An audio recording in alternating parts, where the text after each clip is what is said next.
Le plus important des enjeux pour comprendre ce qui s'est tramé derrière la capture de Maduro, c'est que Maduro s'est fait capturer parce qu'il avait dansé. On l'apprend dans le New York Times que apparemment la danse de Maduro, parce que vous voyez depuis quelques mois, on voyait Maduro faire des petites danses, dire la pace, la paix, pas la guerre, et de faire des petites danses comme ça dans des meetings avec plein de gens autour de lui, etc. Un peu pour flex de dire je peux être dans une foule sans me faire buter, repasse à Donald Trump et en plus je danse. Et du coup, la danse de Maduro aurait été la goutte d'eau qui déborde le vase pour Trump dans sa décision de capturer le dictateur du Venezuela, selon le New York Times. Donc en quelques heures, on apprend dans le New York Times et dans le Washington Post que Trump a potentiellement décidé de renverser Maduro après que ce dernier a dansé pour se moquer de lui. Les danses publiques régulières de Monsieur Maduro et autres démonstrations de nonchalance. Genre le mec a osé ne pas se montrer intimidé. Je trouve que c'est intéressant. Je vais revenir là-dessus. Encore une fois, attention à l'effet de propagande. Attention à l'effet de cette information me plaît, donc elle est vraie parce que ça ridiculise Trump.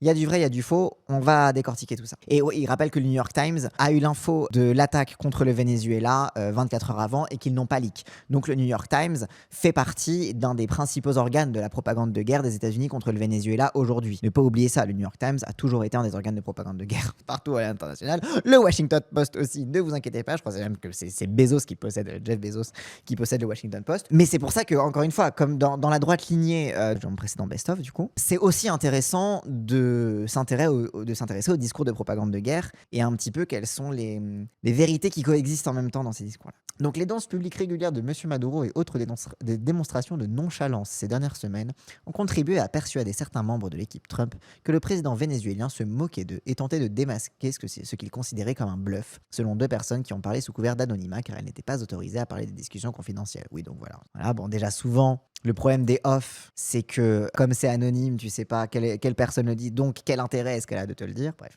la Maison-Blanche a donc décidé de mettre à exécution ses menaces militaires. Donc le premier info, c'est du coup Trump a kidnappé Maduro parce qu'il a dansé. Et deuxième info, Trump n'a pas voulu donner le pouvoir à Machado. Donc Machado, c'est la meuf qui avait eu le prix Nobel de la paix et qui dit qu'il faut continuer de bombarder le Venezuela globalement, qu'il faut privatiser le pétrole et qui se réjouit de privatiser le pétrole. Trump n'a pas voulu donner le pouvoir à Machado car elle n'a pas voulu lui offrir son prix Nobel de la paix. 2 personnes proches de la Maison-Blanche ont déclaré que le manque d'intérêt du président à soutenir Machado, malgré ses récents efforts pour flatter Trump, découlait de sa décision d'accepter le prix Nobel de la paix, une récompense que le président a ouvertement convoitée. Bien que Machado ait finalement déclaré qu'elle dédiait le prix à Trump, son acceptation de ce prix était un péché ultime, a déclaré l'une des personnes présentes. Si elle avait refusé en disant « Je ne peux pas l'accepter car c'est à Donald Trump », elle serait aujourd'hui présidente du Venezuela, a déclaré cette personne. Alors je suis d'accord avec toi d'été, Eric. Quel gosse! Quand tu lis ces 2 infos, du New York Times et du Washington Post, tu te dis, mais Trump, quel enfant. Il a pas eu son jouet, du coup, je vais bombarder le Venezuela parce que lui, il danse, et qu'elle, elle a pas voulu me donner mon prix Nobel de la paix. Ça te donne l'impression d'un enfant.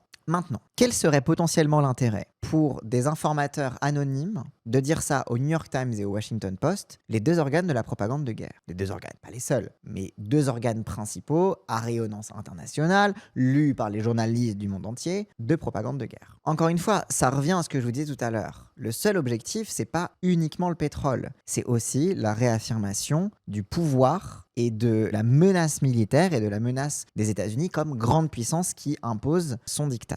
Le premier truc qu'on apprend, c'est Maduro a dansé. En fait, le message qui est envoyé derrière, c'est que Maduro aurait dû démontrer une véritable terreur. C'est-à-dire que face à l'Empire, à la grande puissance états-unienne, il faut jouer le jeu et montrer publiquement que tu as peur. Parce qu'en montrant ta peur, tu renforces encore plus la puissance de l'Empire. Donc, c'est ça. C'est Maduro n'a pas baissé les yeux. Évidemment que Trump n'a pas kidnappé Maduro parce qu'il avait dansé. C'est absurde de dire ça. Ça n'a aucun sens. Ok, on a beau dire Trump, il est complètement sénile, il est gna gna gna, etc. Bah, s'il est sénile, ça veut dire que t'as des conseillers qui décident à sa place. C'est pas juste Trump fait un vilain caprice, et comme c'est le grand despote du monde, du coup les gens se plient à ses caprices. Mais un petit peu quand même. Trump peut faire tomber son pays parce que c'est son bon vouloir. Pensez à Trump comme quelqu'un qui fantasme un pouvoir de roi absolu, si ce n'est sur le monde entier, du moins sur l'Amérique, le continent américain. Donc c'est ça en fait. C'est le truc de dire particulièrement, parce que encore une fois, on a l'information que ça faisait depuis au moins le mois d'octobre que Trump était dans les négociations avec le Venezuela, que même l'exfiltration / le kidnapping de Maduro était potentiellement un des éléments de ces négociations, un des gages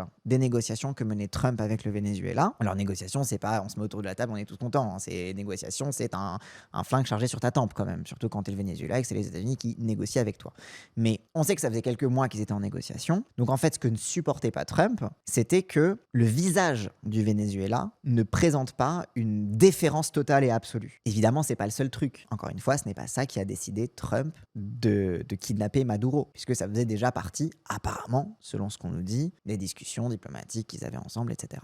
Mais par contre, c'est une justification parfaite à donner a posteriori pour faire passer le message de maintenant c'est les États-Unis qui décident et vous avez intérêt à vous plier. Et c'est le même truc qu'on a après sur l'information du Washington Post. C'est-à-dire que là, on a Maria Corina Machado, qui est quand même la suceuse de chez suceuse de Trump, qui arrête pas de dire Trump va nous sauver, Trump va salvarnos y vamos a privatizar el petróleo porque Maduro y Chávez han derrotado la economía venezolana y necesitamos a Trump para salvarnos, salvar al pueblo venezolano. Et que même la suceuse ultime de Trump, ça envoie le message de t'as beau sucer, tu suces pas assez. C'est en mode même vous qui vous mettez même toi Maria Corina Machado là, qui te met à genoux pour moi, ça ne suffira jamais. Il faut que tu t'écrases complètement. Si tu veux vraiment sucer les États-Unis, si tu veux vraiment te mettre sous la coupe des États-Unis, fais-le jusqu'au bout. Trump a dit oui, elle est gentille, mais personne ne la respecte. Ouais, mais en vrai de vrai, personne ne la respecte, lui le premier. Et en fait, encore une fois, le message qui est envoyé par ces deux articles ne correspond pas à des vérités. Évidemment que non, Trump n'a pas enlevé Maduro parce qu'il avait dansé.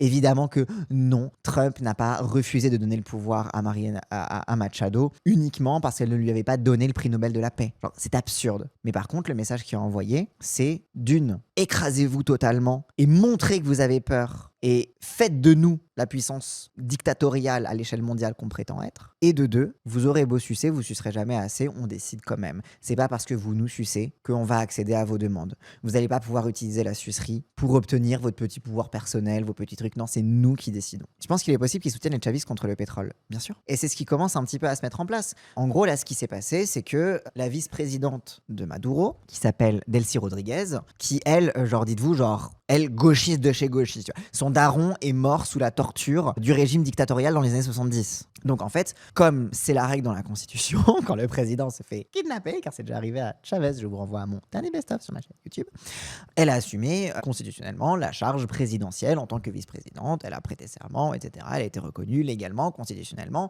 présidente de la République bolivarienne du Venezuela. Et les dernières news qu'on a à l'heure actuelle, c'est que Trump est dans des discussions avec elle et qu'elle se montre ouverte, langage diplomatique, attention, qu'elle se montre ouverte à la discussion avec les États-Unis concernant le pétrole vénézuélien. Ça veut dire j'ai un pistolet sur la tempe et j'ai pas le choix que d'accepter, sinon c'est moi qui me fais sauter. Il dit ça pour la pourrir de l'extérieur. Bah alors, déjà, t'as un petit peu tout le monde qui commence à dire ah, Delcy Rodriguez est une traîtresse, elle trahit Maduro déjà, Maduro est à peine parti, qu'il se fait déjà trahir, etc.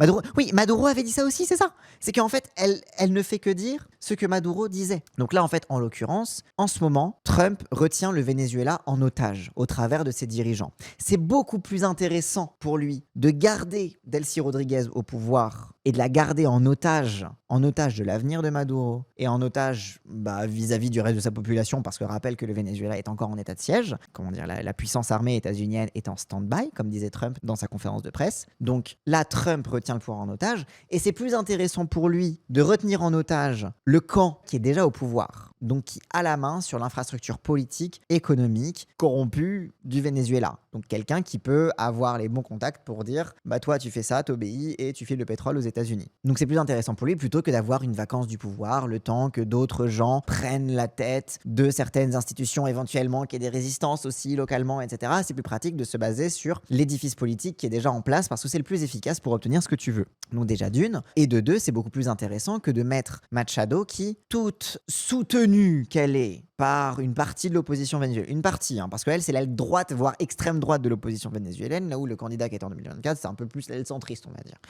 Mais toute toute soutenue qu'elle est par l'aile droite, voire extrême droite de l'opposition vénézuélienne, toute soutenue qu'elle est par l'entièreté de la bourgeoisie vénézuélienne, elle n'a quand même pas la légitimité, puisqu'en fait, elle serait concrètement mise là sans élection, et du coup, ça mettrait en place des risques de troubles et de désordre à l'intérieur du Venezuela. Et Trump a beaucoup plus l'intérêt d'avoir un Venezuela relativement stable, dans lequel les ouvriers sont pas en train de se buter dans la rue pour des raisons politiques, mais sont plutôt bien au travail pour mettre en place la transformation de l'industrie pétrolière au bénéfice des États-Unis, plutôt que de se retrouver avec une guerre civile parce que il a foutu une espèce de pantin au pouvoir que certaines personnes reconnaissent avec plaisir et qu'une autre partie de la classe ouvrière ou alors des fidèles à Maduro, etc. Et Dieu sait qu'il y en a, Dieu sait qu'ils ont des armes. Le Venezuela, le peuple vénézuélien est très très armé, c'est un des peuples les plus armés au monde. Voilà, une guerre en fait entre factions, quoi. Surtout qu'en vrai pour les US c'est plus intéressant car sinon il faudrait une invasion militaire avec occupation et là c'est beaucoup plus coûteux en hommes et en moyens. Et exactement, ça permet d'éviter d'avoir à envahir, occuper et coloniser. Déjà ça va coûter cher pour eux de transformer et de remettre en place une partie de l'exploitation pétrolière vénézuélienne. Ça va être compliqué pour eux parce que ça coûte cher. Et alors si en plus de ça, ils doivent dépêcher tout un autre pan de l'armée, tout un autre pan du truc juste pour stabiliser le Venezuela parce qu'ils l'auront envahi,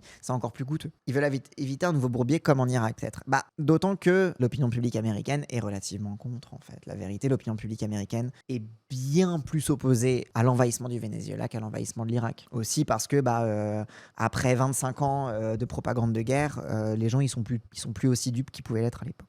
C'est ça le point final un petit peu auquel on arrive sur un peu l'analyse, une autre analyse un peu grossière des rapports de force qui est en place, c'est que Trump a plus intérêt à prendre en otage le pays entier du Venezuela au travers de ses dirigeants, plutôt que de régler des querelles politiques dont il s'en bat les couilles. Il s'en bat les couilles de qui est à la tête du Venezuela, tant qu'il arrive à avoir les bons accès à l'économie du pétrole, et surtout tant qu'il arrive à diffuser les bons messages, c'est-à-dire si tu oses être un peu nonchalant face à moi, attention à ta tronche, tu peux sauter parce que mon armée elle est prête. Donc envoyer à la Colombie, pensez le Mexique, pensez le Groenland, etc. en mode je suis le despote unique du monde et particulièrement de l'Amérique, et c'est pas en me suçant que vous obtiendrez des trucs. C'est les deux messages qu'envoient ces deux articles de propagande, parce que c'est des articles de propagande navrés, et c'est la réaffirmation du coup de la puissance absolue des États-Unis sur le monde international. Après il y a aussi l'enjeu de neutraliser les gouvernements de gauche latino-américains. Oui, tout à fait. On a récemment le président de la Colombie, qui est un ancien guérillero, Gustavo Petro, qui s'est dit prêt à prendre les armes pour défendre la Colombie. Et quand on connaît l'histoire récente de la Colombie, parce que ça fait pas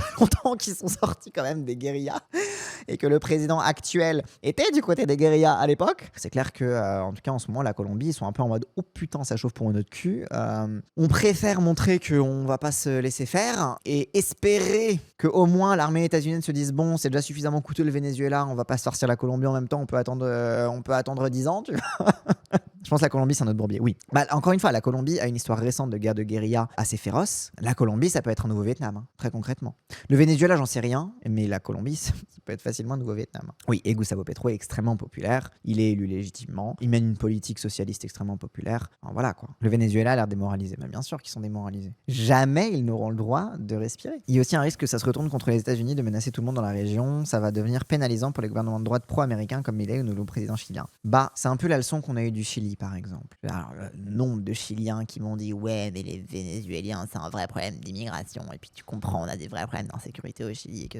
Genre, le nombre de commentaires sous ma vidéo sur le Chili qui globalement disaient « Et puis Pinochet, on s'en bat les couilles ». Faut pas sous-estimer que l'Amérique latine est une région de forte... On a du mal à se l'imaginer en fait en France. Parce que globalement, en France, on a de la stabilité politique depuis plusieurs siècles. En vrai de vrai. Même la 4ème République où on dit « Oh là là, ça a changé tout le temps, la 4ème République, c'était une république instable », les institutions n'ont jamais failli pendant la 4ème République. Genre, elles ont toujours tenu bon. T'as quand même une continuité des institutions, t'as quand même une continuité générale de la marge de la politique, que ce soit la politique coloniale, que ce soit la politique économique, que ce soit etc. Aux grandes dames de la gauche, bien évidemment, enfin, la gauche non coloniale. Mais c'est compliqué à s'imaginer, en tant que Français, en tant qu'Occidentaux en règle générale, que représente l'instabilité politique en Amérique latine. C'est-à-dire que quand on parle de changement de régime, c'est vraiment des changements de régime. C'est des économies entières qui s'effondrent tous les 20 ans. C'est une incapacité, même psychologique, qui te bouffe le crâne. Enfin, je me rappelle, mes potes en Argentine, c'était vraiment, ils me faisaient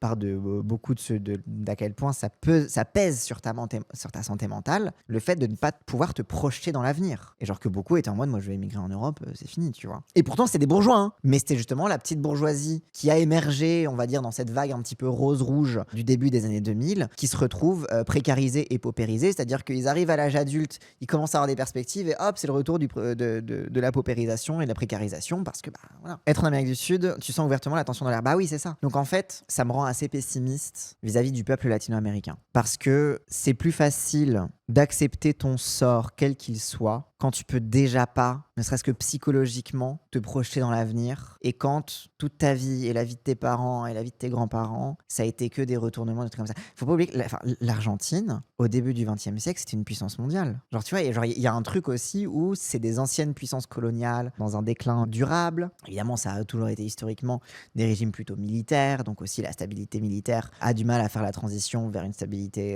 de fonctionnaire, notamment avec la corruption, les trucs, l'inégalité nord-sud, des trucs comme ça. Bref, vous imaginez. Mais là, tu comprends, le pays n'a jamais été aussi instable parce que le budget risque de pas être voté bilingue. Bah oui, c'est ça, c'est que nous, on se plaint que Macron est un peu autoritaire et que quand même, on va pas avoir de budget, la France est en instabilité et que les entrepreneurs ne peuvent pas se projeter. Ça va. On est loin d'être au stade de la situation politique et économique qui te bouffe le cerveau comme elle bouffe le cerveau latino-américain. Je me méfie de la capacité des latino-américains de se dire, d'être vaccinés par ça. Ou de se dire, c'est bon, on se fera plus duper par les États-Unis, etc. Parce que c'est pas aussi simple. Je sais pas, les Palestiniens résistent malgré des conditions de vie infernales. Ouais, mais je dirais que c'est pas tout à fait pareil. Et je pense aussi là-dedans, je sais pas, c'est quand même pas les mêmes structures politiques. Les latino-américains, ils sont pas sous les bombes tous les jours et sous le joug direct et évident d'un envahisseur qu'ils voient tous les jours et qui les humilie tous les jours. Les latino-américains, ils ont une petite bourgeoisie en dégénérescence, ils ont une bourgeoisie qui s'agrippe désespérément au pouvoir, ils ont le fantasme de stabilité, ils ont ce fantasme de on veut enfin de la stabilité, qui que ce soit un fasciste, que ce soit, donnez-nous de la stabilité. Les Palestiniens, ils sont juste en mode déjà commencé par arrêter de nous bombarder. C'était Youssef Boussouma qui disait ça, les Palestiniens sont probablement le peuple le plus patient et le plus calme du monde. Le côté colonie peuplement c'est différent. Oui, quand même. C'est pas pareil quand t'as l'affect de la petite bourgeoisie en dégénérescence qui fantasme le fait de redevenir dominante. Ou de devenir enfin dominante ou confortable. C'est pas exactement pareil que la Palestine. Il y a pas d'anciens nazis qui sont partis vivre en Amérique du Sud. Bah oui, notamment le père de l'actuel président du Chili, bien sûr. Pour revenir sur la différence avec la Palestine, la différence c'est que la Palestine c'est un chaos organisé où l'ennemi est visible, connu et commet un génocide. L'Amérique latine peut être un chaos complet et désorganisé en une seconde, que ce soit politique, sociale, invasion, narcos, criminalité. La bourgeoisie palestinienne est victime, la vénézuélienne est complice. En effet, très bien résumé. En Palestine, la bourgeoisie est victime. Au Venezuela, en Amérique latine, la bourgeoisie est complice. Et en effet, c'est une grosse différence. Bref, passons à la suite. Qu'est-ce que je voulais vous montrer d'autre ? Ah oui, Manuel Bompard. Ah oui. Cette affaire, cette opération, elle rappelle aussi celle au Panama en 1989, Bruno Tertrais. Autre scénario rocambolesque, mais des centaines de Rocambolesque le Panama. Je veux dire, quand ils avaient kidnappé le président du Panama pour faire main basse sur le canal. morts à l'époque, alors que cette fois, 0 mort. Pardon ? Rocambolesque, mais des centaines de morts à l'époque, alors que cette fois, 0 mort. France Info en détente a dit que l'opération des États-Unis contre le Venezuela avait fait 0 mort. Alors qu'il y a eu une petite centaine de morts. Quand je dis petite centaine, c'est quoi, 80, 90. Il y a eu 40 morts à Milan. Entre 40 et 80, je crois, un truc comme ça, mais 80 civils à Caracas et 110. Oui, c'est ça, c'est que genre, il y a des centaines de morts. Oui, parce que c'est ça. Oui, parce que c'est vrai, il faut penser aux civils qui se sont fait buter en pleine mer aussi. Oui, pardon, parce que l'opération n'a pas commencé. Ça va être comme le 7 octobre. Ça n'a pas commencé hier. En fait, l'opération contre le Venezuela, ça a commencé depuis fin septembre. À partir du moment où ils ont commencé à bombarder des trucs là du Venezuela, j'ai commencé à dire oh là là, attention, on va bientôt parler du Venezuela parce que ça fait des mois et des mois que l'opération a commencé et que des gens se font buter, des civils, pas que des militaires. Bref. Oui, parce que la manière dont l'armée américaine opère aujourd'hui face à un pays comme le Venezuela est différente. On dirait de la pire des Hasbara israéliennes. C'est l'armée la plus morale du monde et ils arrivent à faire des frappes chirurgicales et ils arrivent Plus moderne, plus efficace. C'est une armée tellement moderne et efficace qu'ils font non, ils butent des gens en pleine mer, ils balancent des bombes. Les bombes les plus modernes, ça reste des bombes qui explosent et qui butent tout le monde autour. On nous refait le coup de toute la propagande de guerre depuis l'Irak, depuis l'Afghanistan, des frappes chirurgicales, de l'armée moderne, de la guerre propre. Sur putain de France Info. Même Maduro, il traîne la patte parce qu'il s'est fait tirer dessus pendant son enlèvement qui était soi-disant négocié. Allô ? Et donc, en effet, Bompard qui dit, selon les sources, entre 40 et 80 personnes ont été tuées par l'agression américaine au Venezuela. Avant cela, entre 80 et 100 personnes sont mortes sous les bombardements des bateaux en mer depuis septembre 2025. Mais que vaut la vie de quelques Vénézuéliens et Cubains pour le service public de l'information ?